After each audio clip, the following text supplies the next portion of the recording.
What's up, guys? Welcome to Grant Speaks Canes. If you're rocking with you, then you know what to do. Hit that like and subscribe button so you never miss out on a video.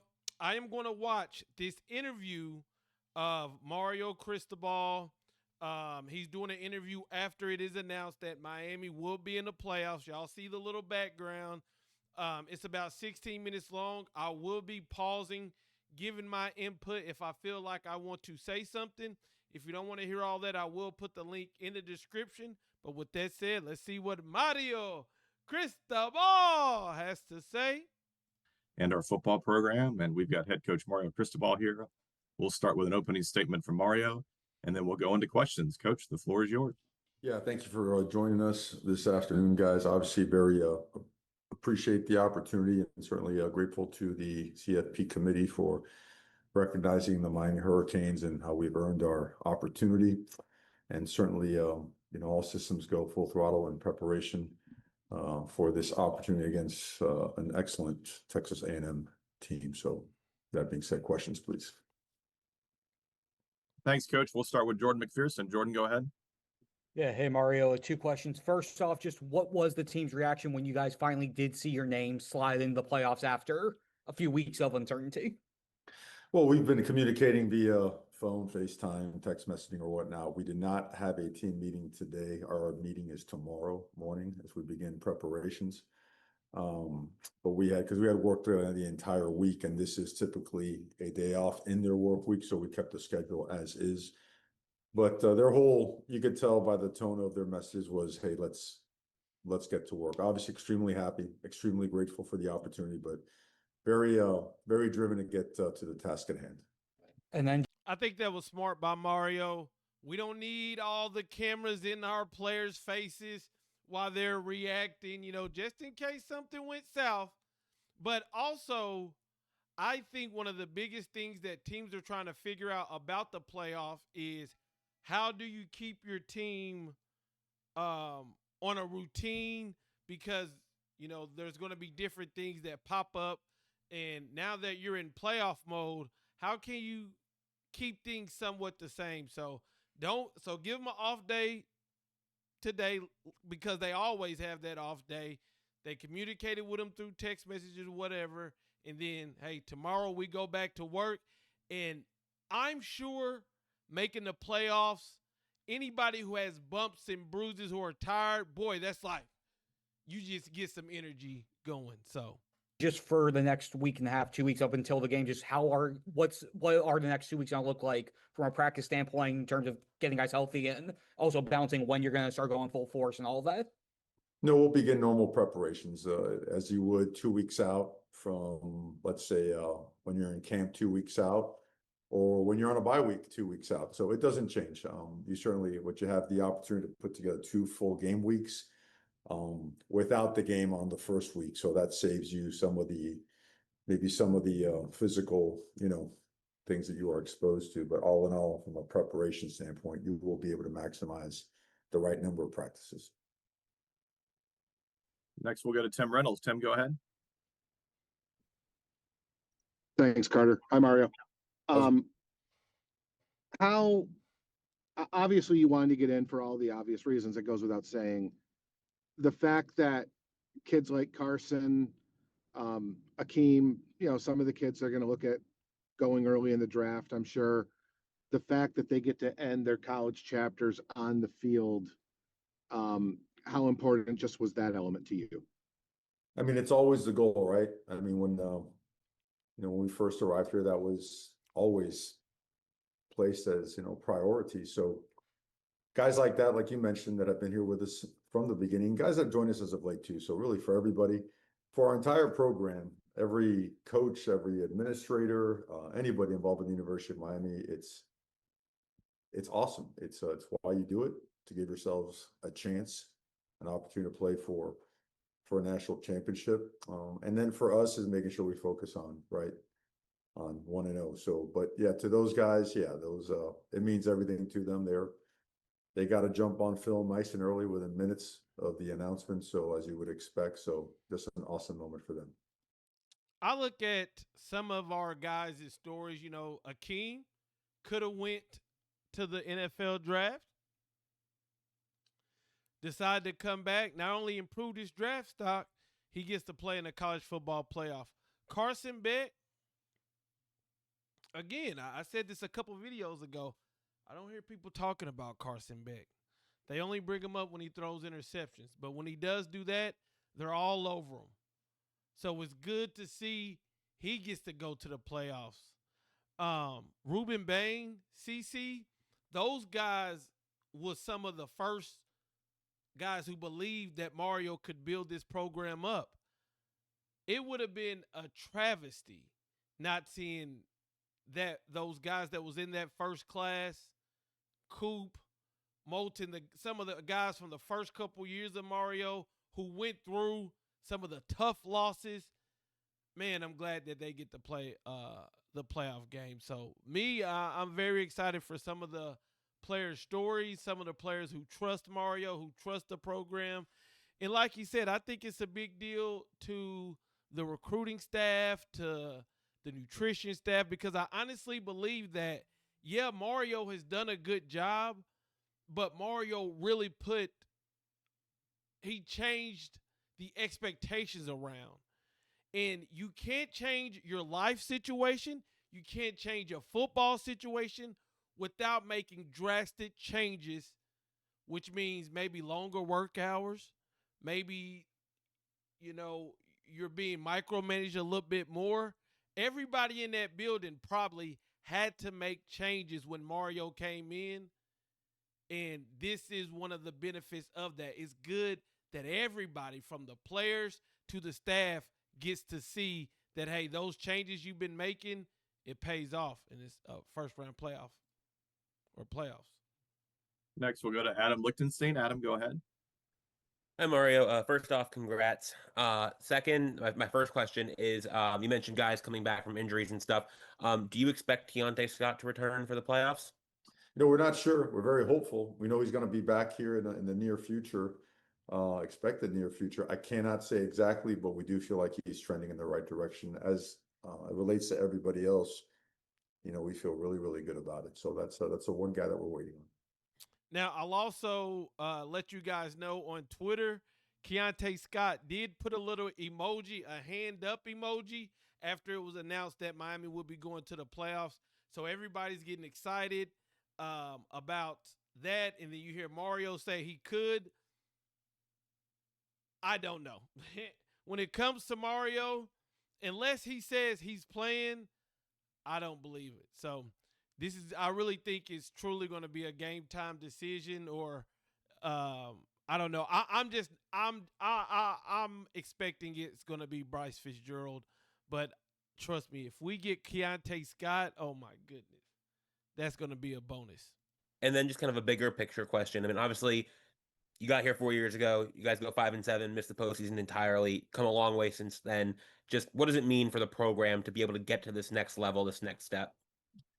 It's validation of everything that everything that we preached, everything that we set out to do. And I say the beginning of what we set out to do. We haven't arrived anywhere yet. We still have a long ways to go, but the continued progress of our program year after year after year, and the fact that when you look at our recruiting class, the number of players that we'll have coming back, the continued investment in the program is the trajectory. I mean, sky's the limit for us. So, for us, it's, this is a great step, but again, we're not here just to participate, right? We want to make sure that the best version of the University of Miami is out there like it was the last 4 weeks.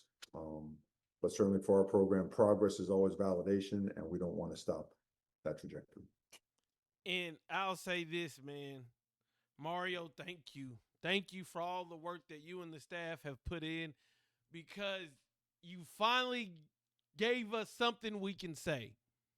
If you go back, and I think it was my SMU reaction video or something after that, I think it was maybe the video after that, I asked the question, we know Mario's putting in the work. We know Mario wants this program to be great. We know he cares about the U. But what do we have to show for it? And 4 years in, that is a good question. I got to take my bias aside. And now that you have a playoff berth, I think that is proof of concept. Just like when you went out and got Cam Ward, you have proof of concept now, and you were able to get Carson Beck. So, Miami Hurricane fans, family, look, we're in a good spot with Mario. Top 10 recruiting class and a playoff berth. Let's get it. Next, we'll go to Brian London. Brian, go ahead. Hey, Mario, congratulations. Your team has been playing unbelievable college football over the last month, to say the least. What gives you confidence about the way your team is playing now, and it gives you confidence that they'll be able to take that play forward into the playoffs? What gives me confidence is their attitude, their effort, and their work ethic. You know, when you approach preparation with that type of enthusiasm and energy, it typically leads to some really good things, to higher level execution, and really fires me up. I mean, this has been an unbelievable group to be around. It really has. They just bring it every single day. So I can't wait to get to work with them. I mean, you know, judging by obviously their messaging is their messages to me, I should say, it's a group that's they know that for us to give ourselves the best opportunity, the best chance, we have to go to work. Next, we'll go to Andrea Adelson. Andrea, go ahead.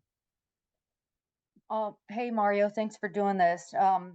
Slightly similar situation to last year where you're 10-2 and kind of waiting for Sunday to figure out if you're going to be in. Did you feel more confident this year that you would? And if you did, was it because you had that head-to-head win over Notre Dame? Yeah, that's a great question. I think last year I felt like legitimately there was a debate. Like we had some positives, other teams had some positives and angles, and it was like, all right, what's gonna actually tip this, you know, take this over the top?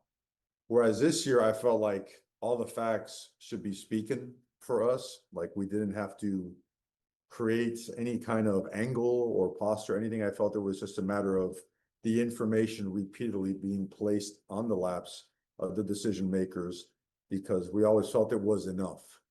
And then we credit to Cam Gorby, all the work he put in, his team, because they really did a great job at the simplicity of getting those facts to the forefront of the college football world. And, you know, really appreciative of all the, you know, so many people, so many big names, you know, so many TV and media personalities just stating, you know, the facts and the obvious, that Miami was deserving and best because of what we have done, what we are doing now, and of course the head-to-head. So yeah, there was confidence, and certainly gratitude to be rewarded for the hard work of our players and our staff. I think Mario handled this week when he said, just look at the facts. We don't got to use our imagination. We don't got to think. Just look at the facts. Look at the film. Look at the facts. Look at the film. And he was telling the truth. Last year's, it hurt not making the playoffs, but I understood it. We got beat. We had a chance and we got beat. We were up 21-0 and we got beat. This year, it would have crushed me. I would have wondered, do we have hope in this program if we wouldn't have made it? Only because we beat Notre Dame, we finished 10-2, we finished on a 4-game winning streak, dominating opponents. And I would say, damn, if we did all that, what the hell does it really take? So I agree with Mario. Just look at the facts. Next, we'll go to Brian Davis. Brian, go ahead. Yeah, Coach. You know, along those lines, it's, you know, we're what, 4 hours since the show. Is your takeaway from this just the frustration in how this is all selected and how this all works? Well, I mean, Maybe that's putting it mildly. man, it's hard. It's a hard job. It's a tough industry, right? I mean, where else are so many variables, you know, so influential in determining the outcome of a game that could send teams in a death spiral or propel others to, you know, new heights. And And, you know, you have human error and you have officiating and you have injuries and all that. So there's so much that goes into the game of football that when you also add, you know, a committee to make decisions, you know, it's just hard. It's hard on everybody. So there's a lot of stuff that has to be assessed, looked at, you know, certainly remedied, and then there's a lot of positives as well. So I don't know. I don't know how to answer your question. I don't. I know that. I know one thing: the passion behind college football is at an all-time high, and the part I'm most happy about in terms of the process is that we didn't compromise winning on the field, because with all the chaos in college football right now, all the uncertainty, college football has been hurled into a different galaxy, right? Coaches are taking jobs, but they have to fly back to be able to coach their teams for the current job. And with all this going on, I'm glad that we didn't punish the student athletes who actually laid it on the line on the field as it relates to the criteria to be considered someone in the field. And I'm glad that we didn't devalue winning. And real quick, just if this committee would have put Notre Dame in over Miami, I would have been. It would have. It really. I'm only speaking for myself. It would have been. I would have looked at next year's Notre Dame game different. That's just the end of it. Because why I love college football, when I always wondered which one do I love more, college football or NFL. And as I grew up, I started to realize like the passion I have for college football, because every week mattered. Every week mattered. And look, let me tell you guys, I'm the type of person where if it comes super easy to me, I don't really, you know, college football to win a championship is tough. It's tough. That's what I liked about it. I like that if it used to be if you lose one game, you're heartbroken. Now we're at the playoffs and you can lose a couple games. But if they would have put in Notre Dame over Miami and said, well, the game was a couple months ago, that's telling everybody that head-to-head and the games don't always matter. And then you put into the fact that every other time head-to-head has been honored except for Miami, that would have crushed the way I looked at college football. I'm not saying I would have stopped uploading videos. I'm not saying I would have stopped watching, because I love college football. I love Miami Hurricane football.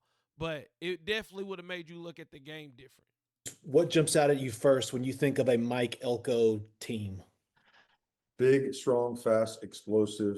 You have elite playmakers in all phases, you know, from their quarterback, their wide receivers, their defensive fronts, most sacks in the country, as explosive as you can get with a Heisman quarterback. I think their trenches really stick out right away. I mean, again, just big and physical. I know their strength coaches really, really well. I know how they train. Those guys are built to go deep into November, December, January, and play at a high level. Just top to bottom, a team that just doesn't have weaknesses, and one that has been playing at a high level all year. Texas A&M, and I'll talk about this more down the line. I think this is a good matchup for Miami. Playing at Cal Field, it's going to be rocking. It's going to be rolling. It's going to be rocking. It's going to be rolling. So, but I like the matchup of Miami versus Texas A&M. I think it'll be a good game. I'll talk about more about it. I don't want to really just break it down in this video because it's already long. But I think both of these teams are good. We'll see how it plays out. But I can tell you right now, I'm not afraid of Texas A&M. Thank you. So Next, we'll go to Alex Miller. Alex, go ahead. Hey, Mario, kind of going off of what Brian's first question, I'm sure you guys are grateful and excited to be in the playoff, but do you anticipate there's going to be ramifications with how everything played out? I mean, Notre Dame's just announced that they're withdrawing consideration for a bowl game this season. I mean, that's again, that's their choice. I don't know how that affects or doesn't affect how things are done and processes. I don't, you know, actually Coach Saban always had a great line. It was like, if you want to make everybody happy, don't coach and get involved in football. Go sell ice cream, because the ice cream man makes everybody happy. In football, not everybody's going to be happy. Notre Dame's a great football team, and processes like this, all processes need to get, I don't know, assessed again and remedy wherever they can. But I think everybody's working at it. Last year we were excluded and we weren't very happy. And it's a tough business, man. It's a really, really tough business. I respect everybody and everyone involved in it. And, my focus right now is really on just getting us prepared for Texas A&M. Thank you. I think Notre Dame opting out of their bowl game is the lamest, the weakest, the softest shit I've ever seen. If Miami would have did that last year, I would look at Mario Cristobal totally different. I would have said, brother, you cannot be up here preaching, do the right thing and keep going forward and all this, and you're opting out of bowl games. And the reason is because you did not get your way. In Notre Dame, you had a chance to beat Miami, to beat Texas A&M. Hey, you could have been playing yesterday if you were in a conference. You don't want to be in a conference, though. You're Notre Dame. You want the special treatment. When you don't get it your way, you say you don't even want to play. That, to me, is the lamest thing ever. And I think I'm so glad Mario didn't do that. I'm so glad. I would understand it if Notre Dame had his offensive coordinator, defensive coordinator. They're looking at other jobs and they got to. It's just sickening. It's lame. And now they've put in a clause. They signed something that says, and I'm not making this up, they announced this on ESPN. If Notre Dame is a top 12 team next year, you have to put them in no matter what. No debates or nothing, they automatically gets into the playoffs if they're a top 12 team. So to see them opt out, to see them whine and cry and not want to play in their bowl game, all I could think of is thank goodness Mario didn't do that last year. Thank you. Thank you. Thank you. Thank you. Next, we'll go to Christian Procia. Christian, go ahead. Hey, coach, congratulations on making the playoff. When you looked at, or when people look at social media and when they look at the media as a whole over the last 2 weeks, obviously Miami was the forefront of every discussion. And a lot of that just came from how passionate the fan base was, like you said, trying to deliver the facts of why Miami should be in this 12-team playoff. As a coach and one of the faces of representation of this program, how rewarding is it to you seeing just the fan base fighting for that U on your chest? That part is unbelievable. And again, like coming back to Miami had nothing to do with a good contract or fame or fortune. It had everything to do with making sure the University of Miami made its way back to where it was, top of the college football world. So the amount of work, the amount of people behind the work, the amount of hours, blood, sweat, tears from everybody. For them, this is awesome. This is like it's 23 years of frustration. Now you have 2 back-to-back 10-win seasons and the opportunity to go and compete and play for a national championship. So I think for them, it's awesome. I think they've been awesome. It's validation, right? After all those hours and all that effort, you want validation that this is going in the right direction. And that's what it does. It validates progress. It doesn't validate final goal achieved, but it validates significant, real deal progress. So all I can say is for everyone involved, anyone that's part of the Miami Hurricane family, and some were people that never actually went to school here, but became part of the Miami Hurricane family. I feel awesome for them. Certainly grateful for their support. All the people that do so many things behind the scenes on the front lines. And so, and it's there's no need to motivate us every day to go to work for the University of Miami, man. We're all about being a Miami Hurricane. So it's an incredible blessing, and I can't wait to continue working our way towards more and more progress.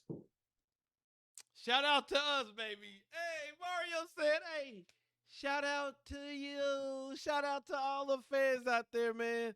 Mario understands our struggle. Mario understands that, hey, we want that validation. We want that progress. Shout out to everybody, man. We've got time for two more. We'll go to Travis Brown. Travis, go ahead.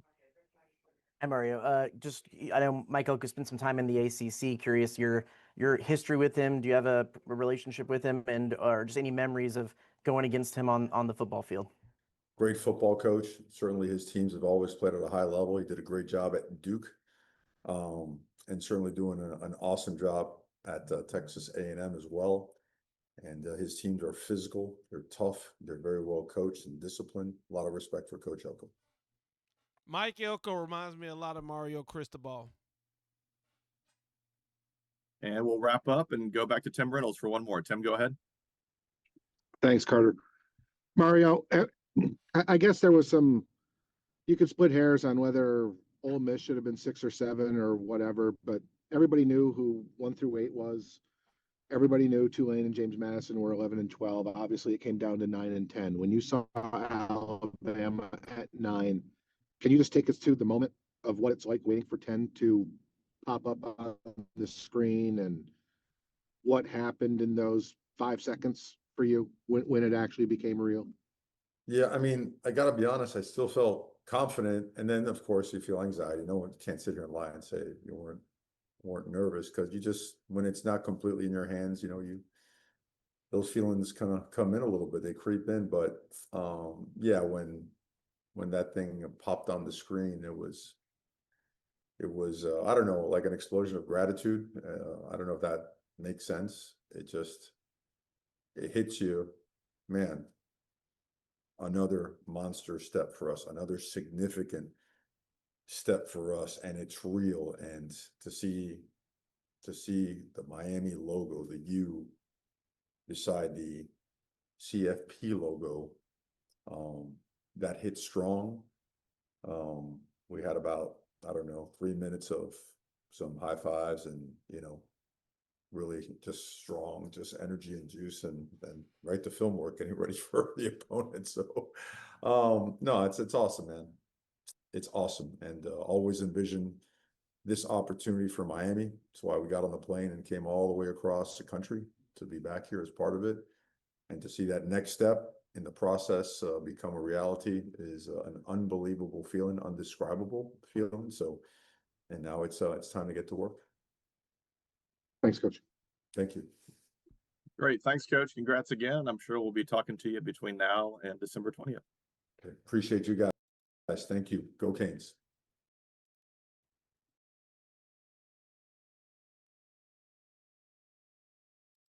I don't know how to explain it, but it's been a wonderful day, man. It has been a wonderful day. Miami is in the playoffs, man. Look at this smile, man. Look at this smile, man. My jaw's hurt from smiling so much today, man. Y'all, let me know what you think about the interview, about this video.